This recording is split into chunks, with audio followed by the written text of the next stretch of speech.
But Lepore, I guess another thing we got to get into here is this goaltending situation now. Yeah. Because the Leafs pick up David Riddick at the deadline for a 3rd round pick. And honestly, I was kind of surprised by the move because, obviously you're comfortable with Campbell, and I know he's, regressed pretty harshly here the last few games. And you have Anderson, who's coming back from his injury or whatever the hell is going on. It's like the mystery of all mysteries. You have to be like Sherlock Holmes to figure this one out. Yeah. And then you have Michael Hutchinson as the number 3. So I was a little bit surprised, to be honest with you, when I saw them acquire Riddick, and that brought up the whole narrative that the Leafs are going to stash Anderson on long-term injured reserve until the playoffs, and then they're going to activate him and they're going to manipulate the cap. So what's God forbid the Toronto Maple Leafs take advantage of the cap, the team that makes the most money and carries the league financially, if they want to go into some gray areas, God forbid, right? Right. Yeah. And it seems like that's the situation. And I mentioned that Anderson Thursday morning, the morning of the Jets game, he was on the ice with goalie coach Steve Briere. And I believe that was the first time he was on the ice. Yeah, I think you're right. Like since he went down with the injury, which they're calling a lower body injury. Now, I don't remember seeing Anderson get injured at all throughout this season. So it's a very interesting situation. So what do you think is going on, Lepore, right now with this goalie situation and, bringing in David Riddick? I think it was just insurance down the stretch at the end of the day. I think Anderson's a question mark. So why not just have that insurance? And for what they paid for Riddick, I mean, whatever. Like we bring up those percentages of what the chances of like late draft picks are able to fetch in the draft. Yeah, like why not do it?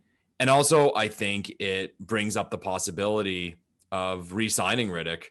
So you look at Campbell, he's got his 1 year left. I think it's like 165. And what does Riddick make? Like 2 and change.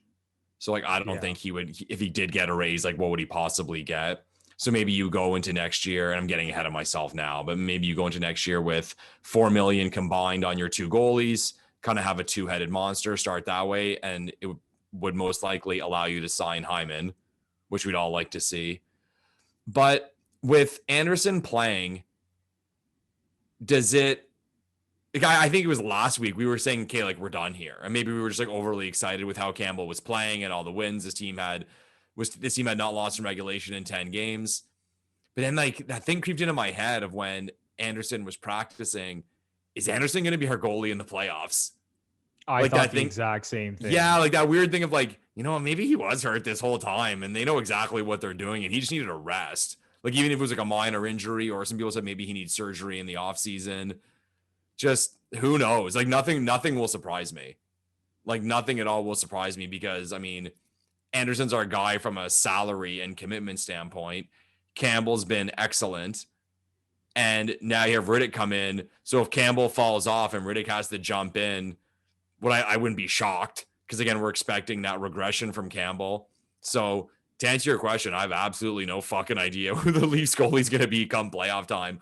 I mean, I think all Leafs fans are on the same page in the way that we all want a healthy, good Freddie. If someone said we can get Freddie at his best, we'll take Freddie at his best.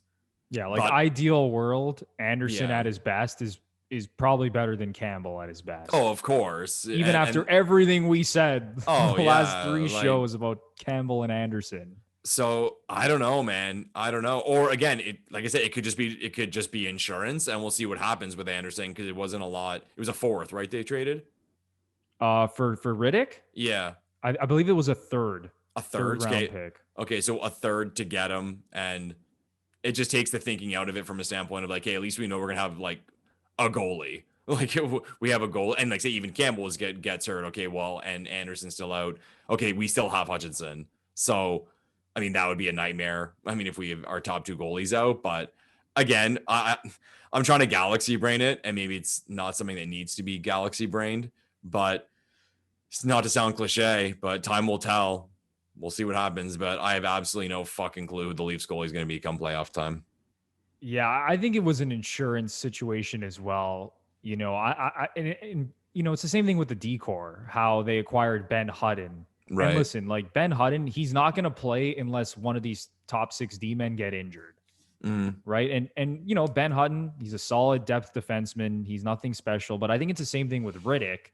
And I think Dubas looked at the situation. He's like, fuck, my team has a chance to win the Stanley Cup. If I don't do everything in my power to make sure that we have all our bases covered here and someone gets injured and we don't have someone to replace that player, he's like, I just do not want to put myself and my team in this situation in a season like this where we're one of the Stanley Cup favorites. We should get out of the Canadian division. I think he just wanted to cover all his bases. Yeah, well, he strengthened in every area, right? Exactly. So. And I think with the whole playoff goalie situation, yeah, like Lepore, last week, all of Leafs Nation, including us, I think we were all in agreement that it's Campbell's net. He's the starter in the playoffs.